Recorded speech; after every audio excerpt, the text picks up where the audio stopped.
Bienvenue sur notre chaîne. N'oubliez pas de vous abonner pour ne pas manquer les nouvelles vidéos. Bon visionnage. Satisfaite de ses efforts, elle plongea son regard dans le mien et demanda : « C'était incroyable, quand est-ce que je te revois ?»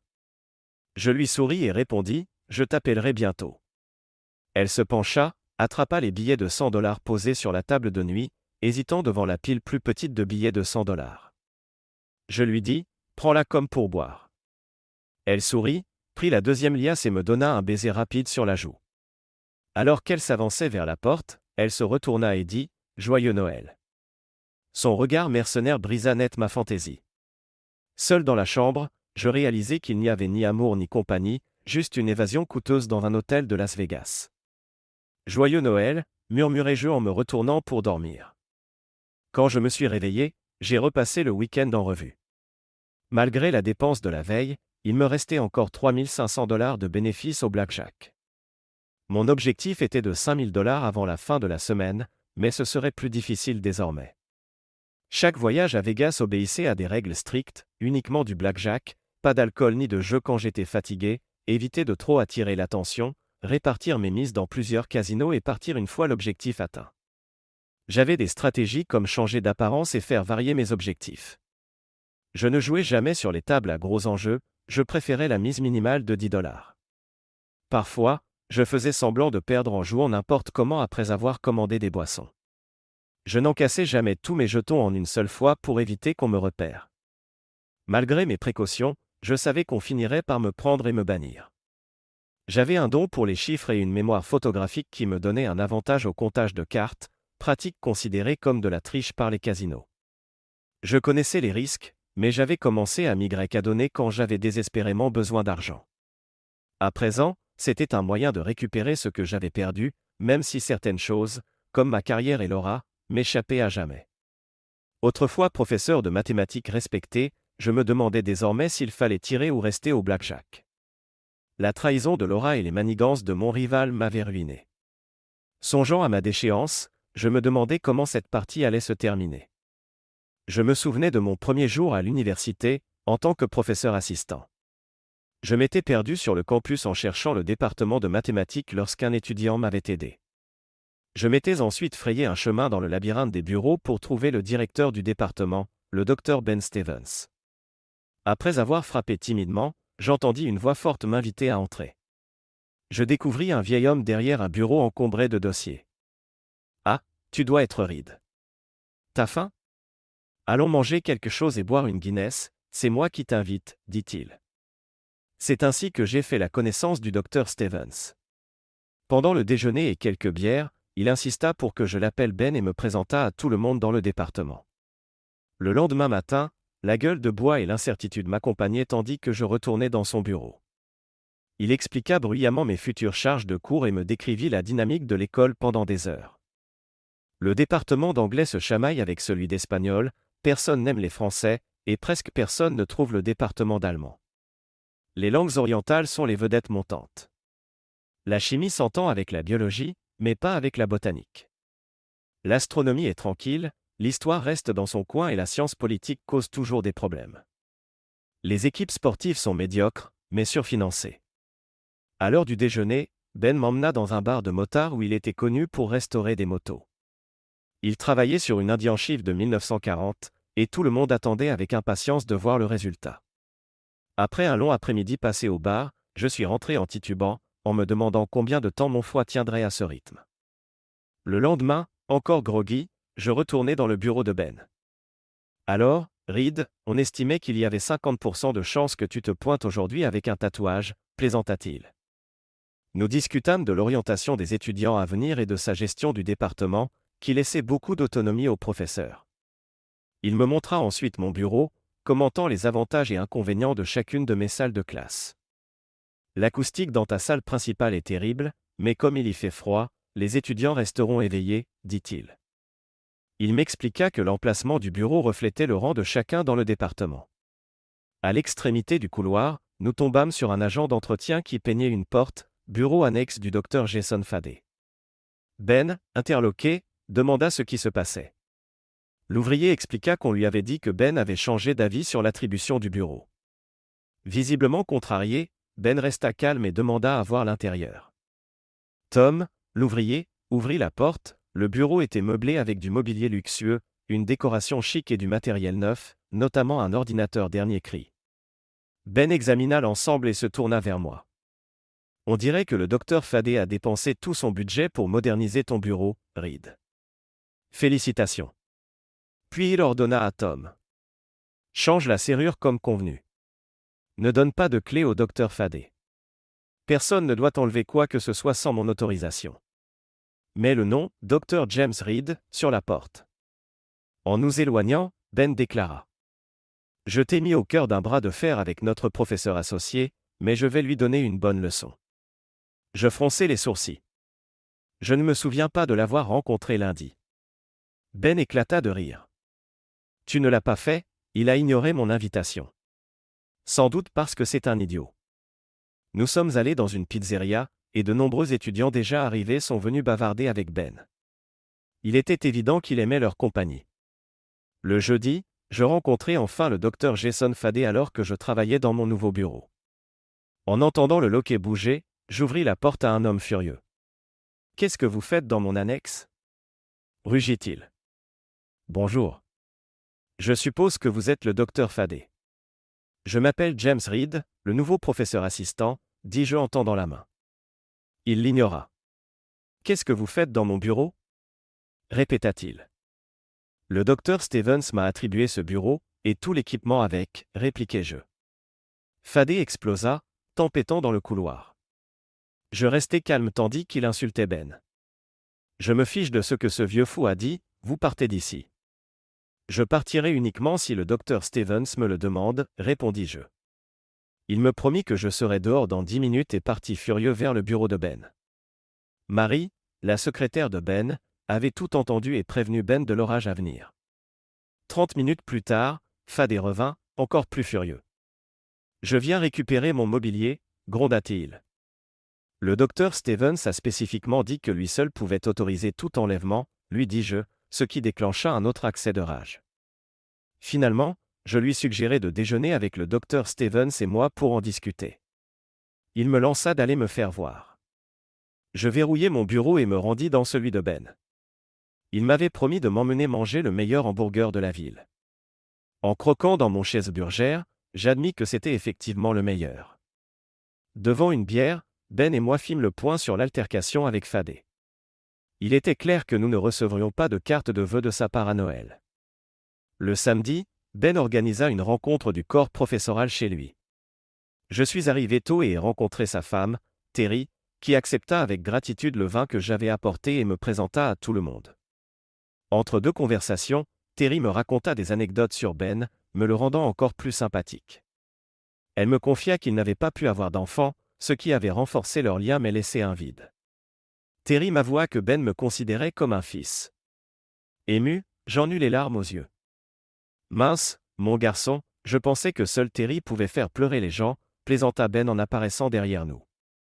Il m'entraîna alors dans son atelier impeccable pour me montrer sa moto indien de 1940 restaurée, m'expliquant comment il l'avait ramenée à la vie après l'avoir trouvée dans une casse. Quelque chose d'aussi beau mérite une seconde chance, dit-il. J'approuvai. À la fin de la soirée, Terry et Ben me raccompagnèrent. Terry me fit la bise et m'invita à dîner chez eux quand je voulais. Ben plaisanta. Je te vois déjà trop la semaine, et je refuse que tu viennes encore m'embêter le week-end. D'un clin d'œil, il me proposa de l'aider à restaurer ses motos le samedi. Ce premier semestre, je me reposais souvent sur Ben pour demander conseil et le considérer vite comme un mentor. Nous avions un déjeuner fixe tous les jeudis, et après la première semaine, Ben insistait pour payer. Je pris mes marques dans mes cours, me focalisant sur les théorèmes de maths. J'avais un don naturel pour les chiffres, ce qui m'avait valu une réputation de « nerd » au lycée. À la fac, j'avais excellé en mathématiques et poursuivi jusqu'au doctorat. Malgré d'autres propositions, j'avais choisi ce poste d'assistant pour travailler sur des équations avec Ben comme guide. Nous passions nos après-midi à décortiquer des équations, aboutissant finalement à la publication d'une variation et d'une ébauche de solution sur la conjecture de Hodge. L'article fit débat et attira l'attention, mais le docteur Jacob Fadé le critiqua, créant des tensions internes. En deuxième année, Je continuais à peaufiner ma théorie avec l'aide de Ben. Mon bureau déménagea à côté du sien, signe qu'il me préparait à sa succession lorsqu'il partirait à la retraite. Je fus également titularisé, ce que Fadé contesta en accusant Ben de favoritisme. Une commission indépendante disculpa Ben, mais les querelles internes l'atteignaient. Lorsque je devins professeur associé, un poste d'assistant se libéra. Pour éviter d'autres accusations de partialité, Ben forma un comité de sélection incluant Fadé. Celui-ci s'opposa systématiquement à tout candidat qui nous était favorable. Puis Laura Simons se présenta, ses diplômes et son charme impressionnèrent tout le monde, Fadé en tête. Après son départ, Fadé ne tarit pas d'éloges, et Ben et moi étions d'accord. Laura devint donc professeur assistant. En sortant de la salle, je dis à Ben. Donne à Laura ma salle de classe froide et venteuse. Pourquoi ? Demanda-t-il. Avec sa beauté, tous les étudiants mâles auront besoin d'une douche froide. Il rit et conserva ma salle, mais me réassigna d'autres cours de première année. Lors de la fête annuelle de Ben et Terry, j'aperçus Laura, seule, avec un verre de vin vide. Je m'approchai, et elle me sourit. « Bonjour, Dr. Reed, c'est un honneur de travailler avec vous, dit-elle. Appelle-moi James, ou simplement Reed, comme fait Ben. Reed, te va bien. Appelle-moi Laura, sourit-elle. Ben nous rejoignit, plaisanta. Reed, tu as prouvé que tu étais plus qu'un compagnon de déjeuner minable. Il proposa ensuite à Laura une visite guidée, ajoutant. Allons chercher ma femme dans cette foule. Tandis que je regardais Ben s'éloigner avec Laura, j'éprouvais un vide. Je fis en sorte de recroiser Laura plusieurs fois durant la soirée, engageant de petites conversations pour que nous soyons plus à l'aise l'un avec l'autre. Je lui offris un autre verre de vin. Elle discutait alors avec Jason Fadé, qui prit un air agacé et me congédia de leur conversation. Ne voulant pas créer d'ennui à Ben ou Terry, je rejoignis justement Terry, laquelle observait Fadé et Laura d'un air désapprobateur. C'est la première fois que Jason vient à l'une de nos fêtes, commenta-t-elle.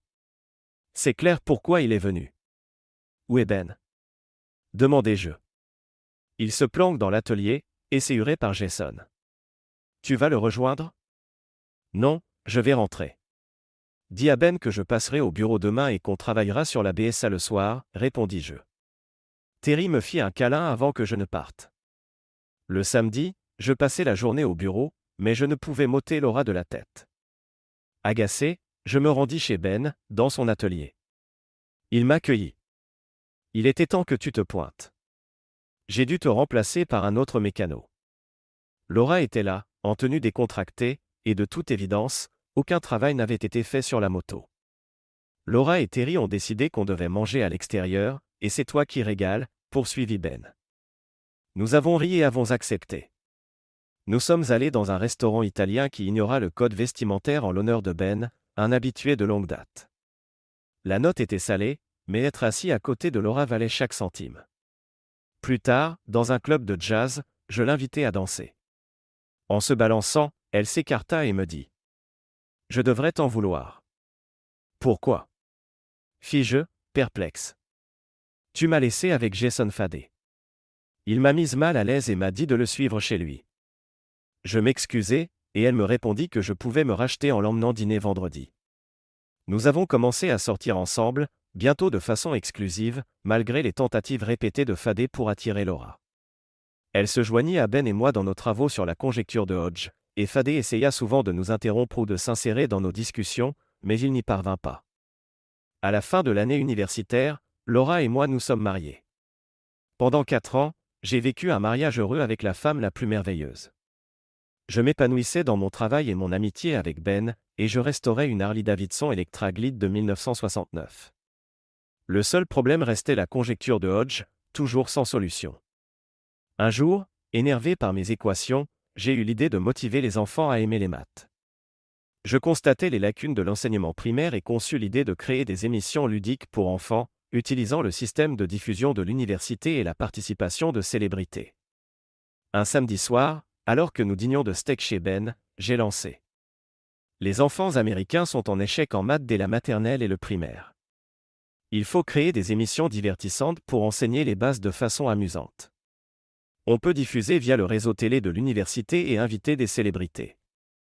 La discussion s'est emballée et j'ai vu Ben et Laura enthousiastes. Je voulais qu'il co-animant les émissions une fois tout en place. Les premiers épisodes ont connu un succès immédiat, diffusés à l'échelle nationale, rapportant de l'argent à l'université et nous enrichissant Ben, Laura et moi. Laura et Ben devinrent connus du grand public tandis que je m'occupais des scripts. Cette pause dans la quête de la conjecture de Hodge m'a fait du bien. J'ai aussi coécrit plusieurs manuels de mathématiques et j'ai discuté avec Laura de la possibilité d'avoir des enfants. Elle trouvait que ce n'était pas le bon moment. De façon inattendue, Ben annonça son départ à la retraite et recommanda que je lui succède. J'étais ému à l'idée de prendre sa place.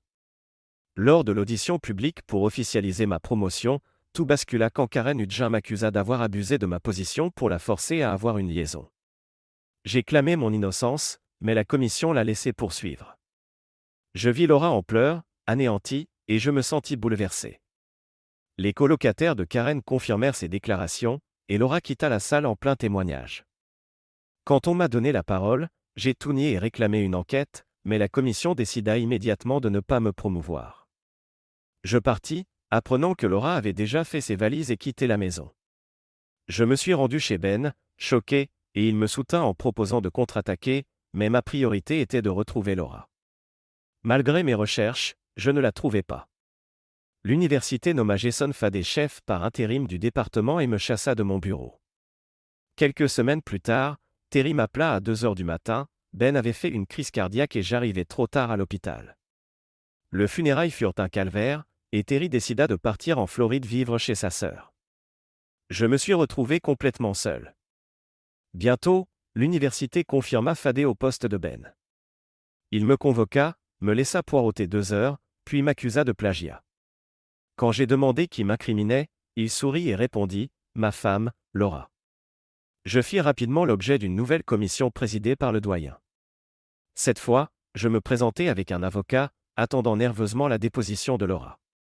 Elle entra dans la salle et me fusilla du regard d'une haine viscérale. Mon avocat me fit taire. Laura m'accusa d'avoir volé le travail du docteur Fadé avec la complicité du docteur Stevens. Mon avocat ne put prouver le contraire. Laura termina son témoignage sans un regard pour moi. La commission me renvoya pour plagiat.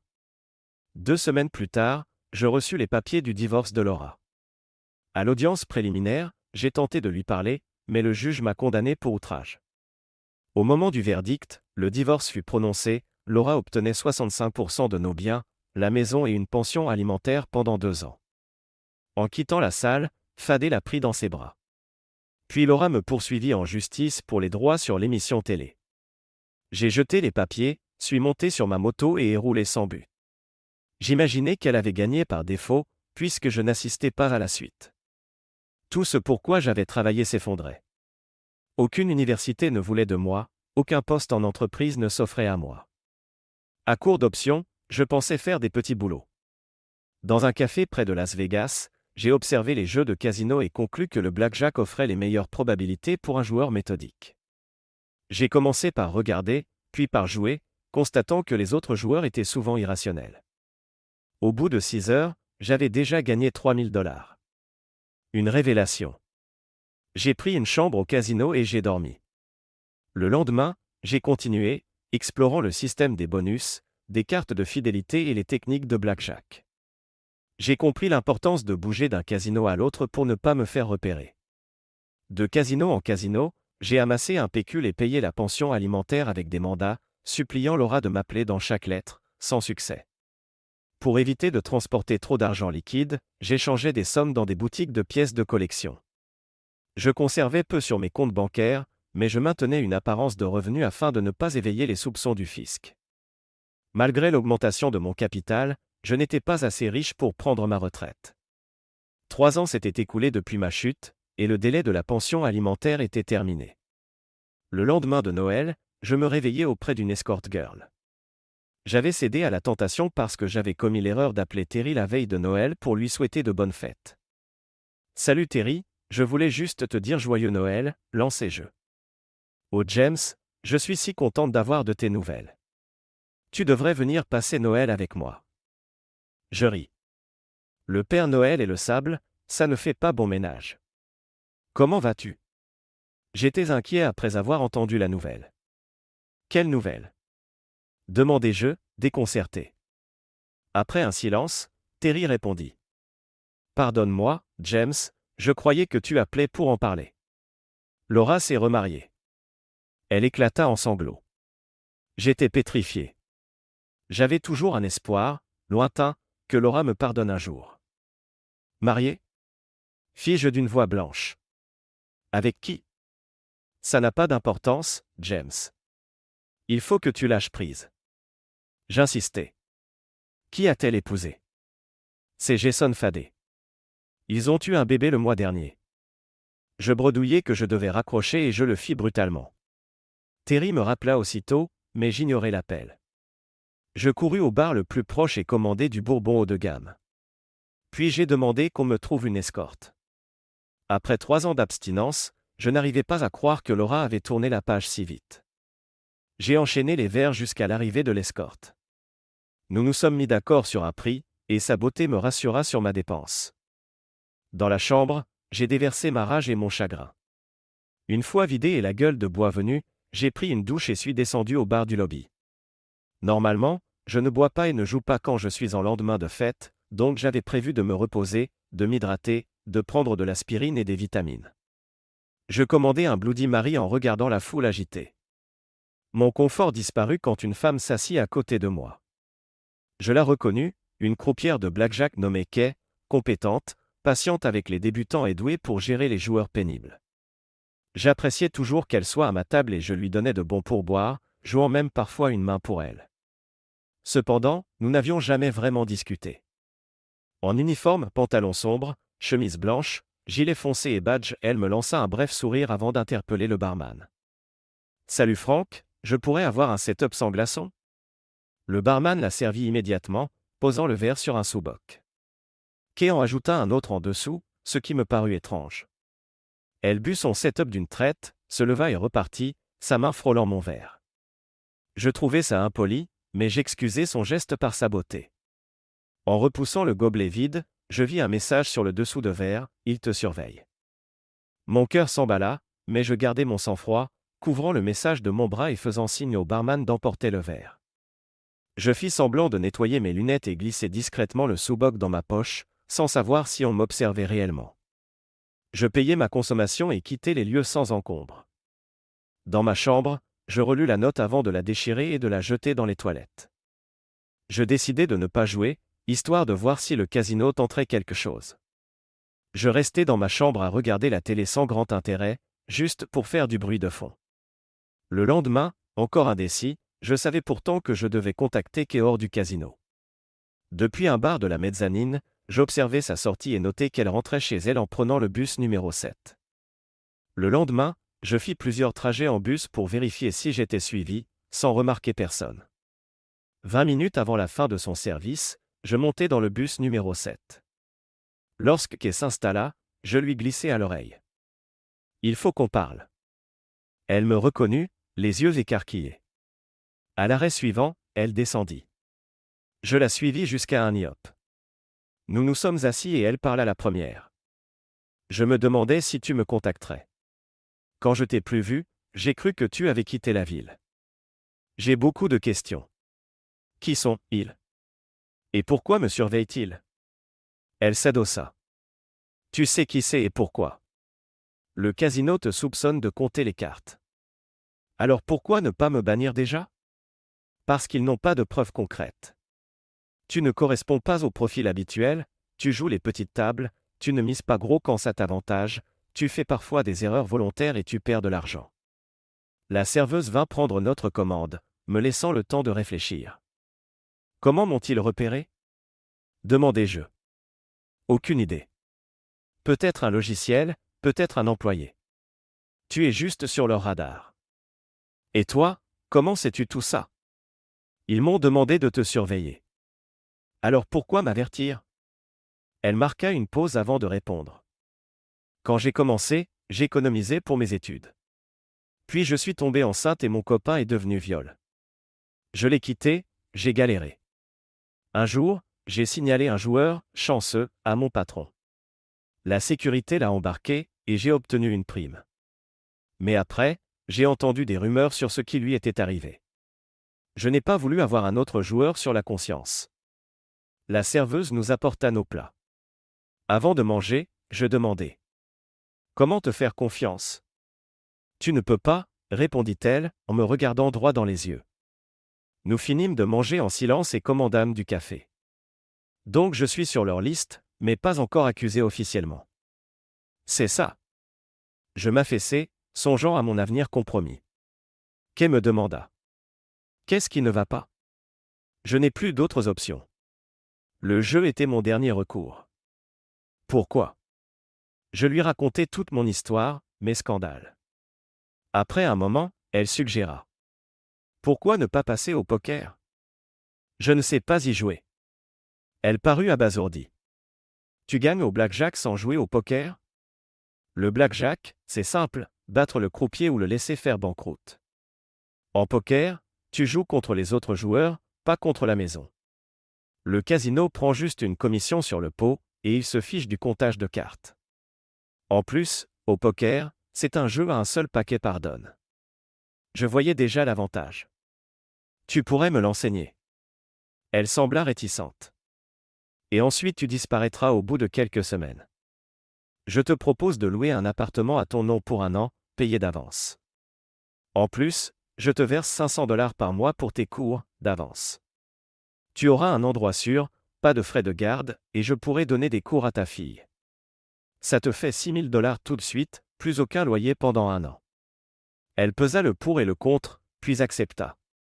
D'accord, marché conclu. Nous nous fixâmes rendez-vous le lendemain soir, après son service, pour déménager Kay et sa fille hors de leur caravane. À 19h, je conduisis un camion de location dans le parc de Mobile Homes, mal à l'aise face au regard cupide des habitants. Kay et sa fille sortirent vite avec de gros sacs. Elles grimpèrent et Kay me pressa de partir. Je démarrai en trombe. La fillette se cramponnait à sa mère, de peur d'être abandonnée.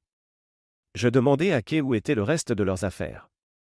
Tout ce qui avait de la valeur a été volé au fil du temps. C'était mon premier aperçu de leurs conditions de vie difficiles. 30 minutes plus tard, nous arrivâmes à l'appartement que j'avais loué. Je tendis la clé à Kay, qui porta les sacs. La petite fille, surexcitée, courut explorer les pièces vides. Kay expliqua que tout ce qu'elle possédait avait été pillé ou ne valait rien. « Maman, il n'y a qu'une chambre avec des meubles, » dit la petite. Kay me présenta à elle, lui disant qu'elle dormirait provisoirement chez moi. Méfiante, la fillette se cacha derrière sa mère. « Je pensais que vous aviez plus d'affaires, c'est pour ça que j'ai pris un camion ce soir. Vous deux, vous prendrez ma chambre, et je dormirai sur le sol du salon. Demain, on fera des courses pour le mobilier, proposai-je. » Kay hésita, mais accepta. Elles s'enfermèrent dans la chambre et je me suis installé sur le plancher pour une nuit agitée. Au matin, je me suis réveillé sous le regard curieux de la fillette, qui s'enfuit aussitôt. Kay m'a demandé. « Bien dormi ?» Comme un loir, plaisantai-je, en me massant le dos endolori. Le ventre de la petite gargouilla, et je réalisai qu'il n'y avait rien à manger. « Allons prendre un petit déjeuner et faire quelques achats avant ton service, proposai-je. Au restaurant, la petite dévora son assiette comme si elle n'avait pas mangé depuis des jours. Kay, gênée, expliqua leurs difficultés, mais je lui assurai qu'elle n'avait pas à se justifier. La fillette eut le sourire quand je proposai de prendre des muffins aux myrtilles à emporter. Au magasin de meubles, Kay choisit d'abord les articles les moins chers, mais j'ai insisté pour de la meilleure qualité. Elle finit par opter pour une chambre à coucher modeste mais solide. La petite jubila à l'idée d'avoir un grand lit et une commode. Et le salon, la cuisine? Demandai-je, relançant le débat. Kay soutint que ce n'était pas nécessaire, mais je refusai. Finalement, je la menaçai de laisser la petite choisir si elle ne le faisait pas. Kay céda, la fillette retrouvant le sourire. J'obtins une petite réduction en payant en liquide. Après avoir tout chargé, nous sommes allés chez Costco pour la vaisselle, le linge et le reste. Là-bas, je remarquai la fillette fixer le rayon électronique, TV et console de jeux. Je suggérai à Kay que nous fassions séparément nos achats, sachant qu'elle protesterait. Pendant qu'elle et sa fille prenaient les provisions, je m'occupais discrètement du reste. Au moment de se rejoindre à la caisse, Kay me demanda où j'étais passé. J'ai fait des achats impulsifs, admis-je. Elle eut l'air coupable, mais je la rassurai. Nous avons tout chargé dans le van, et un passant s'amusa de nous voir dévaliser le magasin. Il en faut au moins autant pour nourrir la gamine, plaisantai-je, ce qui fit rire la petite. Nous avons tout monté à l'appartement. Kay était étonnamment forte et nous sommes parvenus à transporter les meubles rapidement. Mais elle fronça les sourcils en voyant le système home cinéma que j'avais pris, une TV de 42 pouces, une Xbox et des jeux. C'est pour ça que tu as mis autant de temps ? Grogna-t-elle en plaisantant, tandis que la fillette sautait de joie. C'est pour la pédagogie, soutins-je, pas très convaincant. Quand Judy, la fillette, fera bien ses devoirs, elle pourra jouer à la console. Judy rayonnait en découvrant les jeux.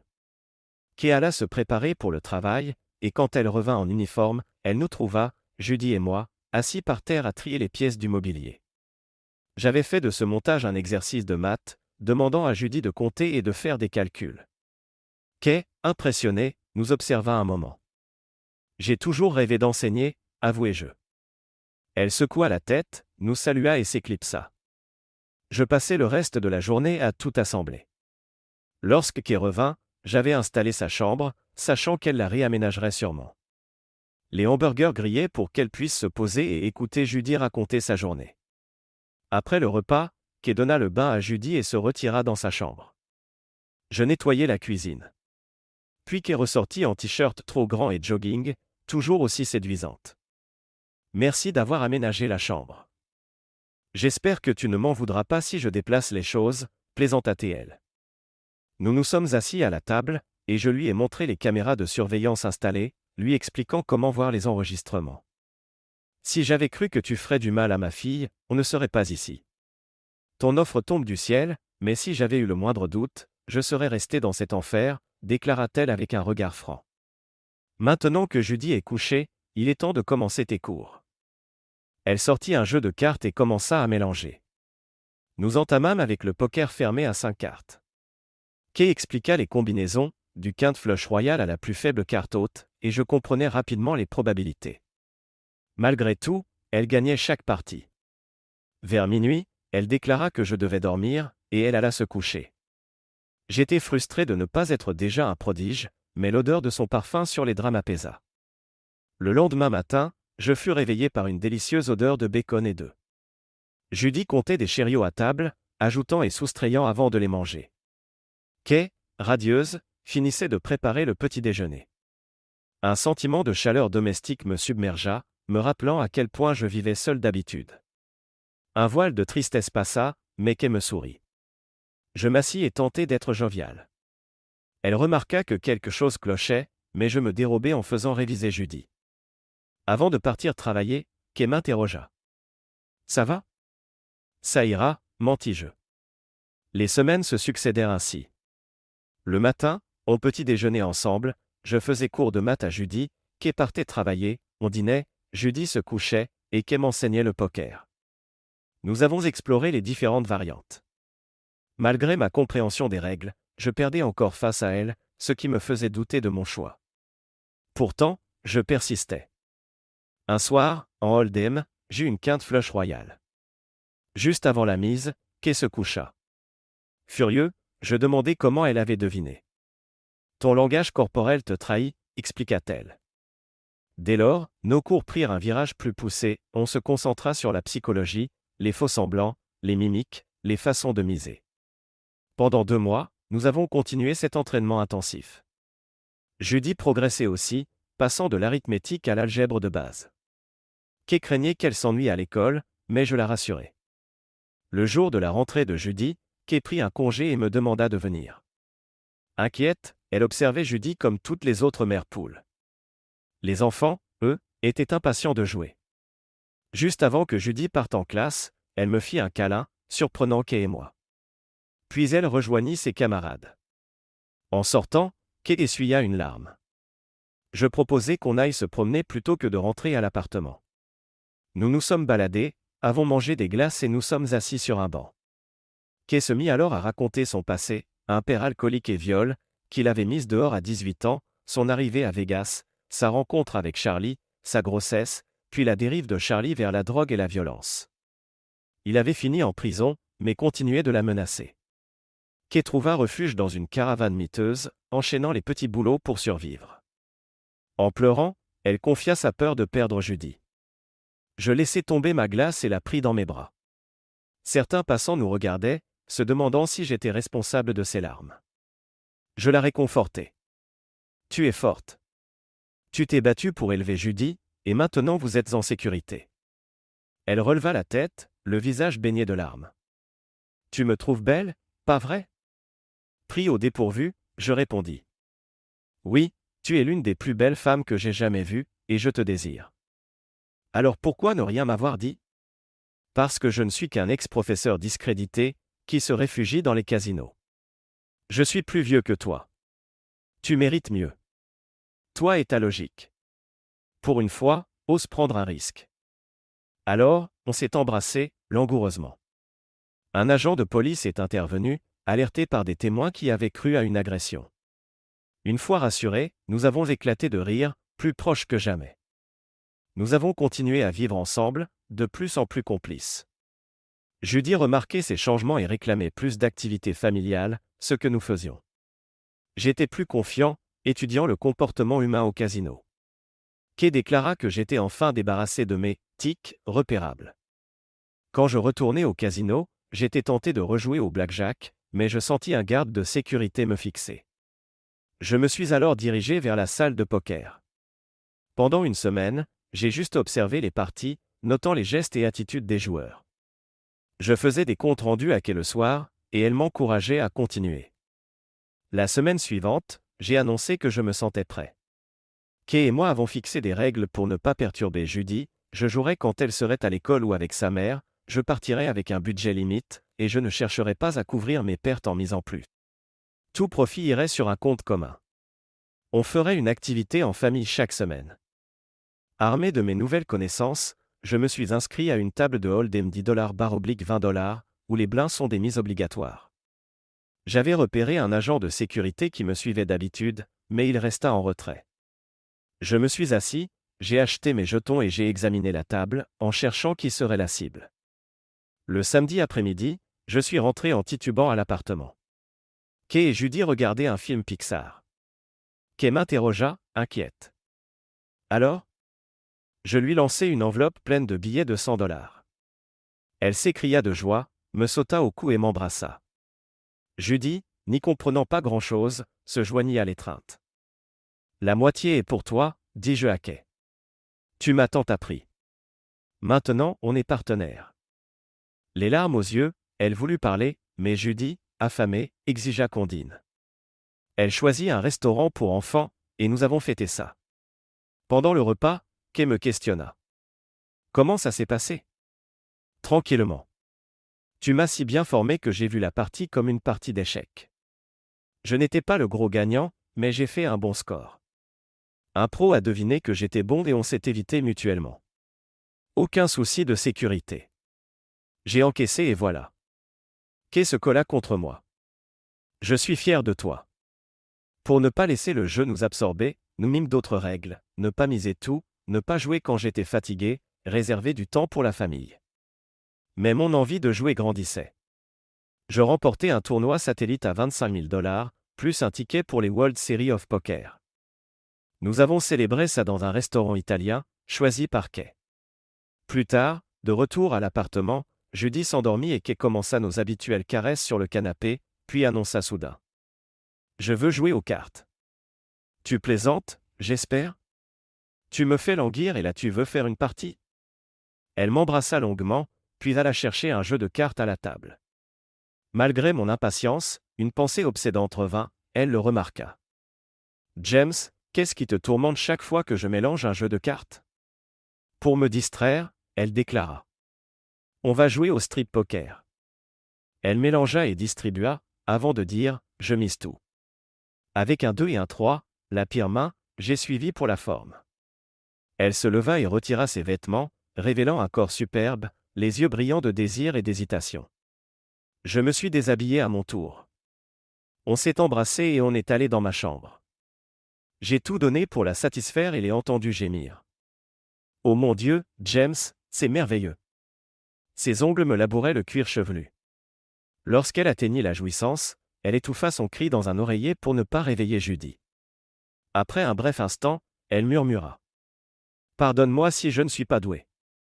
Je n'ai connu que Charlie. » Je la rassurai, et on recommença, l'explosion de plaisir fut encore plus forte. Puis on s'endormit ensemble, mais au petit matin, elle retourna discrètement dans la chambre de Judy, pour ne pas la troubler. Les jours suivants, nous nous abandonnions l'un à l'autre quasiment chaque nuit, sans être totalement tranquilles à cause de Judy. Un soir d'orage, elle voulut nous rejoindre dans le lit. Heureusement, nous étions déjà rhabillés. Nous l'avons gardée contre nous. Au matin, elle nous a avoué. « Je sais que vous dormez ensemble depuis longtemps, je ne comprends juste pas pourquoi maman ne peut pas rester toute la nuit. » Nous avons tous éclaté de rire. Les World Series of Poker approchaient, et je commençais à stresser à l'idée que les caméras pourraient braquer la lumière sur moi. Heureusement, ESPN se focalisa sur les stars reconnues. Au premier jour, je reçus 2 as en main. Je me contentais de suivre la première mise pour faire grossir le pot. Le flop tomba avec les 2 autres as et un roi de trèfle, me donnant un carré d'as. Plusieurs joueurs poussèrent tapis, je suivis, impassible. Quand les autres se couchèrent, on montra nos mains. Le premier n'avait rien, le second une paire de 8, et le dernier une paire de rois pour un full. Pas suffisant contre mes 4 as.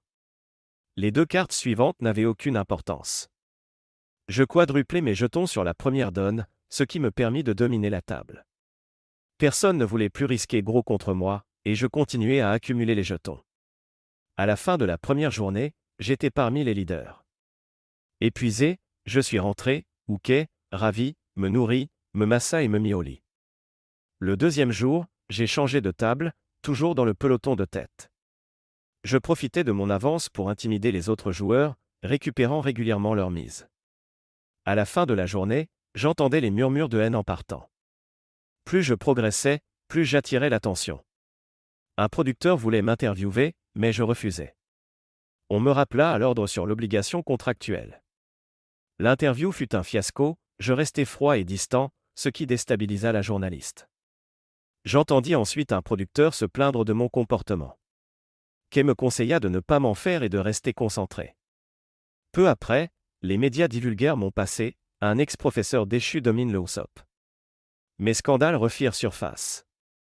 Certains joueurs tentèrent de m'attaquer sur ce point pour me déstabiliser, mais je tins bon. Puis la situation se compliqua quand une équipe TV harcela Kay et Judy devant l'école, les bombardant de questions. Kay rentra chez elle, bouleversée, sans rien me dire pour ne pas m'inquiéter. Malgré cette pression, j'atteignis la phase où tous les survivants étaient assurés de gagner un prix. Les organisateurs firent une pause pour mieux diffuser la table finale.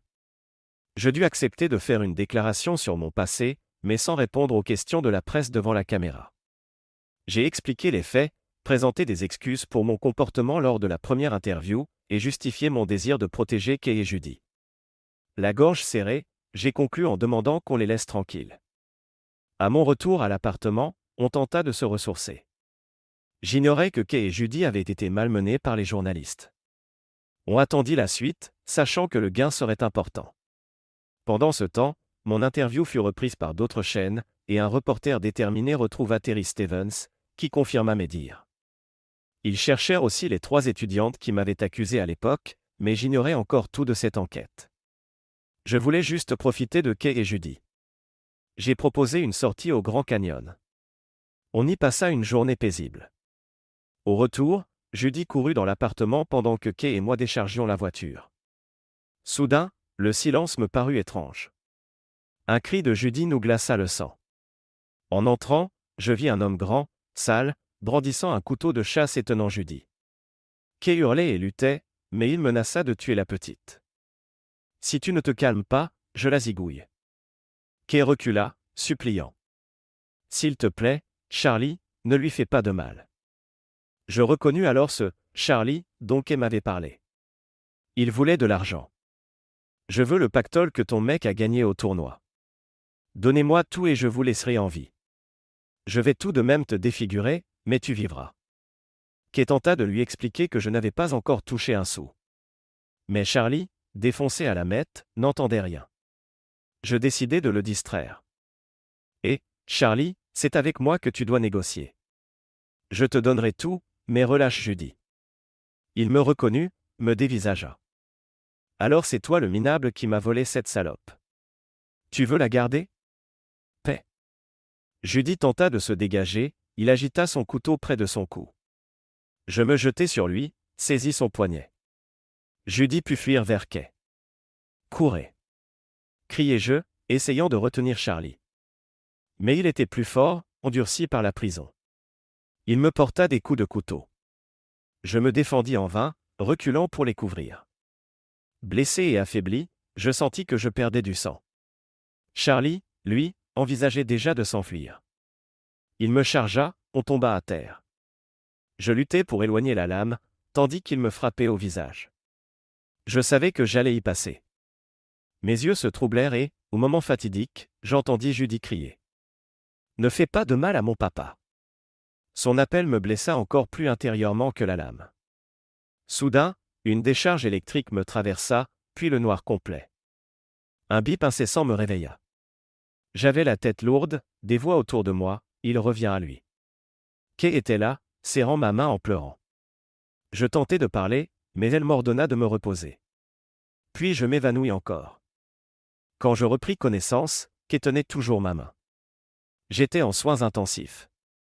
Elle m'expliqua qu'on m'avait tasé moi aussi, car la police était intervenue et n'avait pas réalisé qui était l'agresseur et qui était la victime. J'avais perdu beaucoup de sang, mais je m'en sortirais. Je voulus parler, mais le sommeil me reprit. À mon réveil suivant, j'étais dans une autre chambre, Kay me veillant toujours. Elle paraissait épuisée. « Tu devrais rentrer dormir, » lui dis-je. « Pas question, Judy et moi restons ici. » À l'évocation de Judy, je revis son visage affolé et je grimaçai de douleur. J'avais cru la perdre. Elle t'a appelé, papa, souffla Kay en voyant mon expression. Oui, et j'ai cru que tout était fini. Écoute, on est une famille, d'accord? Judy t'aime. À ce moment, Judy sauta sur le lit. Papa. J'ai éclaté en sanglots, la serrant dans mes bras. Les infirmières nous ont laissé un instant d'intimité. Kay me mit au courant de la suite, grâce aux caméras de sécurité, Charlie avait été filmé, assuré d'une longue peine de prison. Le Houssop avait contacté Kay pour savoir si je voulais continuer le tournoi. Elle me laissa décider. Qu'en penses-tu? Ça vaut le coup? Demandai-je. Je te soutiens à 100%, quelle que soit ta décision, dit Kay. C'est ainsi que je me suis retrouvé à la table finale, encore sonné, mais prêt à aller jusqu'au bout. J'ai opté pour un style plus discret, tandis que les autres joueurs s'affrontaient. Les blinds augmentèrent et je conservais mes jetons en ne jouant que des coups sûrs. Un joueur, grande gueule, cherchait à nous énerver. Il s'en prit à moi, rappelant mon passé pour me déstabiliser, mais je gardai mon calme. Je perdis toutefois une main contre lui, et il exulta bruyamment. Les éliminations s'enchaînèrent jusqu'à ce qu'on ne soit plus que 3. Le joueur grande gueule, moi et un short stack, petit tapis. Celui-ci perdit rapidement, et la finale se résuma à un duel. Pour le spectacle, des danseuses apportèrent des liasses de billets à $100 pour former une montagne, purement décorative. Le joueur me harcelait psychologiquement, déballant des insultes infâmes, y compris sur Kay. Je lui dis qu'il pouvait m'insulter moi, mais pas ma famille. Il en rajouta, je sentis la colère monter, et faillis bondir. Je l'interrompus. Kay et Judy, attristés, me regardaient. À la reprise, j'étais en tilt, brouillé par la rage. Je tentais de me concentrer sur autre chose, la conjecture de Hodge. Les formules défilaient dans ma tête. Je partis dans mes pensées, si bien que sur un coup, je n'avais même pas regardé mes cartes. Quand je revins à moi, j'avais déjà misé 5 millions de jetons. Je vis Kay et criai. La conjecture. Sans même regarder mes cartes, je relançai. Mon adversaire, surpris, me suivit. Au flop, je mis tapis. Je me levai, allai serrer Kay contre moi alors que la table s'agitait. L'autre paya et retourna ses cartes, il avait une quinte. Je retournai les miennes, un flush au valet. J'avais gagné, la chance me souriait. La foule explosa. Le joueur, furieux, quitta les lieux. On me ramena pour la remise du trophée. Je refusai le bracelet en or au profit d'un bracelet en papier décoré que Judy m'avait fabriqué. On nous offrit une suite au casino. Le soir, Kay fit tout pour que j'oublie la douleur de mes blessures. Ensuite, j'ai demandé du papier et un ordinateur portable. 3 mois plus tard, un article intitulé « La solution à la conjecture de Hodge par le biais du décalage Wronski », signé Dr Ben Stevens et Dr James Reed, fit sensation.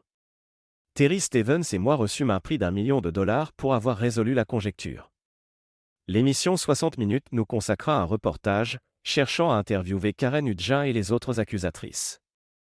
L'une d'elles avoua tout, entraînant les aveux des 2 autres.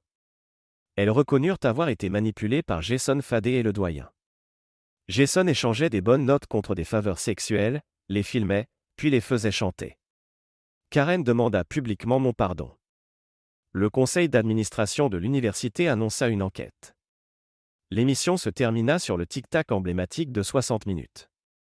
Juste après la diffusion, mon téléphone s'emballa. Je filtrais les appels pour esquiver les pseudo-amis qui m'avaient tourné le dos. Je pris néanmoins celui de mes parents, malgré leur jugement hâtif à l'époque, pour écouter leurs excuses. La seule personne qui comptait vraiment à mes yeux était Terry Stevens. Nous avons pleuré de joie en réalisant que j'étais enfin blanchi, même si le prix avait été lourd. Le conseil d'administration de l'université me proposa de revenir. Je m'envolai avec Kay et Judy pour examiner les offres. Dans le salon VIP de l'aéroport, j'aperçus Laura qui s'approchait de moi. Elle était toujours aussi belle. « Bonjour, Reed, dit-elle, et sa voix me fit vaciller. « Bonjour, Laura, marmonnai-je. J'avais prévu des tas de choses à te dire, mais tout s'est envolé. J'ai pensé m'inviter à la réunion du conseil, mais le doyen, Jason et moi sommes tous indésirables. On nous a annoncé qu'on serait licenciés. Des filles se manifestent pour accuser Jason, et certaines situations datent d'avant notre mariage. Je l'ai quitté. Je rentre chez moi avec mon fils pour reconstruire ma vie. Je sais que je ne le mérite pas, mais, pourrais-tu nous accepter, lui et moi? On était si bien, autrefois. Je t'ai aimé comme une folle, mais j'ai cru cet horrible témoignage. J'ai agi pour te faire souffrir. Tu aimerais mon fils, c'est un petit garçon adorable. Si ce n'est pas trop tard, considérerais-tu qu'on reforme notre couple? Sinon, je comprendrai. Je te demande juste ton pardon, même si je ne le mérite pas. Je restai figé. Enfin, je répondis. Laura, te voir me rappelle de beaux souvenirs. Dans un monde idéal, on pourrait tout recommencer. Elle parut pleine d'espoir, mais je poursuivis. Seulement, on n'est pas dans un monde idéal. Kay est peut-être une chatte de gouttière comparée à toi, mais c'est ma chatte de gouttière. Elle serait restée à mes côtés, quoi qu'il arrive, et je l'aime plus que tout. Nous vivrons ensemble les 40 ou 50 prochaines années, jusqu'à ce que la mort nous sépare. Le visage de Laura s'assombrit. Je continuai. Je peux te pardonner ce que tu m'as fait, car sans ça, je n'aurais pas rencontré Kay. Mais je ne peux pas te pardonner ce que tu as fait à Ben. Il t'aimait comme sa fille, et tu l'as abandonné. Tu n'as même pas assisté à ses funérailles ni soutenu Terry. Tu as participé aux magouilles qui l'ont détruit. Alors, non, je ne peux pas te pardonner ça. Je te souhaite de trouver le bonheur avec ton fils, mais sans ma bénédiction. Laura se mit à pleurer.